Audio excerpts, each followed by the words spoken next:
धन्यवाद के क्रम में मैं आज की गिनती सुंदर व्यवस्था। देखिए मुख्यमंत्री कौन है? जोर से बोलो। अशोक गहलोत मुख्यमंत्री है। और किसकी सरकार है? कांग्रेस की सरकार है। इस कांग्रेस की सरकार में प्रदेश का मुखिया अशोक गहलोत बन के बैठा है और करवा क्या रहा है? पेपर आउट करवा रहा है। आपके मुंह से आवाज आई है कि पेपर आउट करवा रहा है। कौन सा पेपर आउट करवा रहा है? जिस पेपर को देने से हमारे बच्चों की नौकरियां लगती हैं।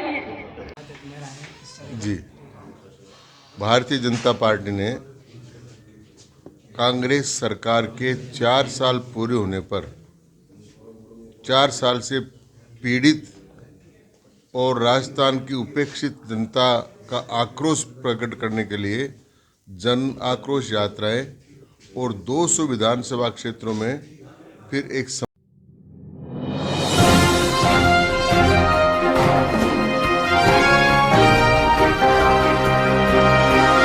आक्रोश यात्राएं और 200 विधानसभा क्षेत्रों में फिर एक संपर्क सभाएं रखने का निर्णय किया था।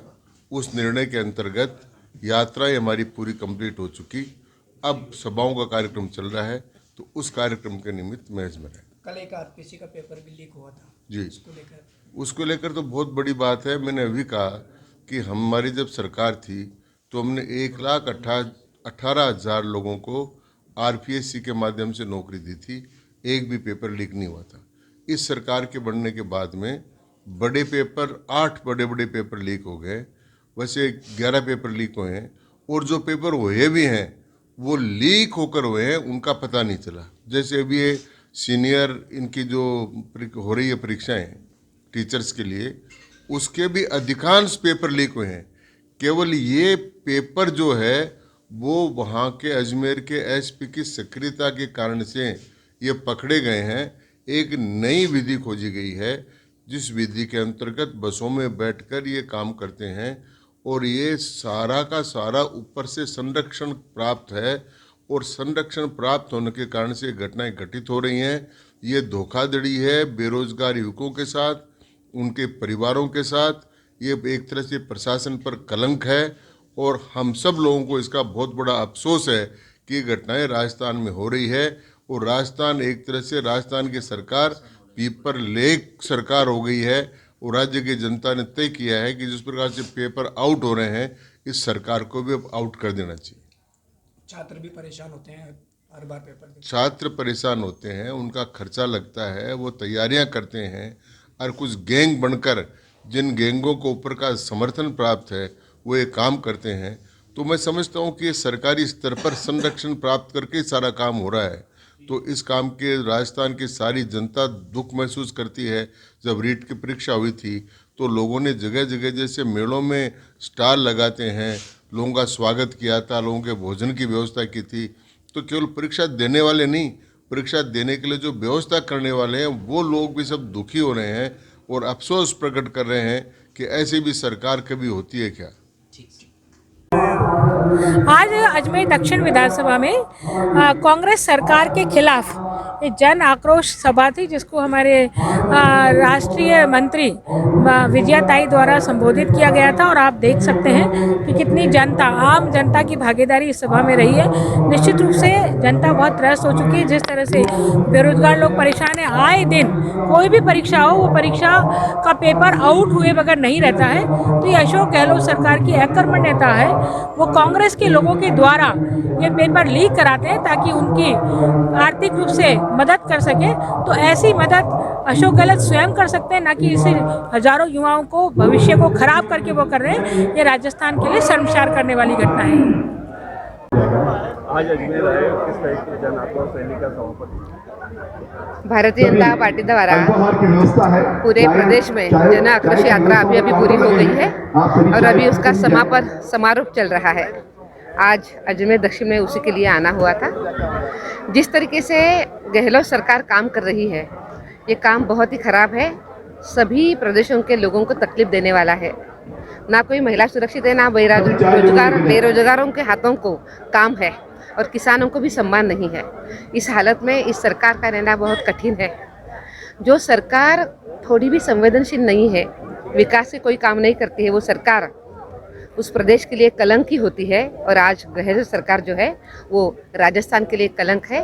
ये सरकार अभी हटनी चाहिए, यह भी सभी लोगों की भावना है। मैम, किस तरह से राजस्थान में पेपर लीक हो जाता है? अब देखते हैं कि जब जब कोई पेपर होता है तो बहुत सपने लेकर यहाँ के बच्चे वो पेपर देने के लिए आते हैं कि ताकि उनका कोई भविष्य उसके साथ जुड़ जाए, वो कुछ अच्छे तरीके से नौकरी पा ले। पर तैयारी करके, इतनी अच्छी तैयारी करके जब लड़के आते हैं, लड़कियाँ आती है परीक्षा देने के लिए, तो पेपर लीक हो जाता है, तो उनके सपनों का ही पूरी राख हो जाती है। सरकार ने इसके बारे में बहुत संवेदनशील रहना ज़रूरी है। पर सरकार बार बार यहाँ पे हो रहा है, 16 बार पेपर लीक हो गया है और आज बच्चों का भविष्य बहुत ही अधांतरी रह गया है। बच्चों का भविष्य उनको कोई दिखाई नहीं दे रहा है। ये सरकार की नैतिक जिम्मेदारी है। सरकार ने तो रहना ही नहीं चाहिए इस मुद्दे पे। आदेश निकालने का काम ये सरकार करती है, इसलिए करती है ताकि इसको पैसा ना देना पड़े, इसलिए करती है ताकि इसको अपने खजाने का एक पैसा ना देना पड़े। हमारे यहाँ मुझे बताओ, इतनी सबकी मातृशक्ति बैठी है। पहले राजस्थान में हमारे घरों में बिजली का बिल कितने महीने में आता था? कितने महीने में आता था? 2 महीने में आता था ना। और अब कितने महीने में आ रहा है? हर एक महीने में आ रहा है ना, आ रहा है हर एक महीने में। पहले यदि 2 महीने में 4000 रुपए बिजली का बिल आता था, तो अब 1 महीने में 4000 का बिजली का बिल आ रहा है कि नहीं आ रहा है? 55,000 देने का काम हमारी वसुंधरा जी की सरकार करती थी। हर बिटिया को पढ़ाई के लिए 21 साल की होने के बाद में 55,000 रुपया उसको मिलता था। लेकिन जब से ये अशोक गहलोत की सरकार आई है, तब से ये अशोक गहलोत की सरकार ने बंद कर दिया। और तो और ये मेरी लोहार समाज से, गाड़ियां लोहार समाज से आई हुई बहनें बैठी हैं, इनको क्वार्टर देने का काम, बीएसयूपी का क्वार्टर देने का काम वहां नारिकली के पास करने का काम वसुंधरा जी करके गई। लेकिन आज तक अशोक गहलोत ने उनको आवंटन नहीं किया।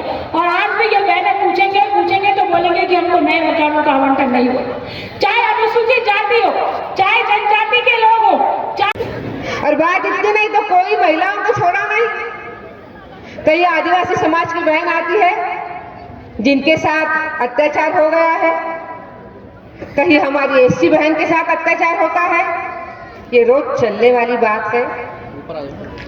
यहाँ की कानून और सुव्यवस्था इतनी खराब हो गई है कि पैरों में जो चांदी के कड़े पहनते हैं उसके लिए महिलाओं के पैर भी तोड़ दिए गए।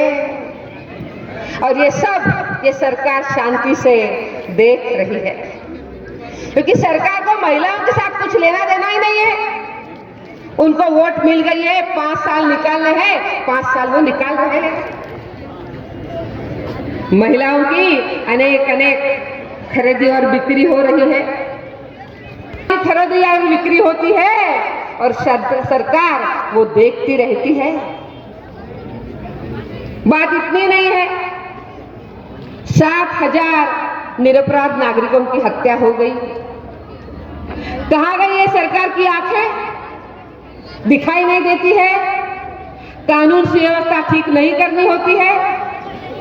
आज अनेक जगहों पे कन्हैयालाल जैसे व्यक्तियों की आज हत्या हो गई है और विशेष समुदायों द्वारा आज बहुत ही उनको पूछा जा रहा है, लांगुन चालन उनका हो रहा है। इस सरकार ने जवाब देना चाहिए कि इस तरह की हत्या कैसे होती है। जब देश की एक बेटी के 35 टुकड़े हो जाते हैं और यहाँ के मुख्यमंत्री को पूछा जाता है कि इसके ऊपर आपकी प्रतिक्रिया क्या है, तो मुख्यमंत्री कहते हैं ये तो एक मात्र दुर्घटना है। मुख्यमंत्री जी, आपके लिए वो मात्र दुर्घटना है।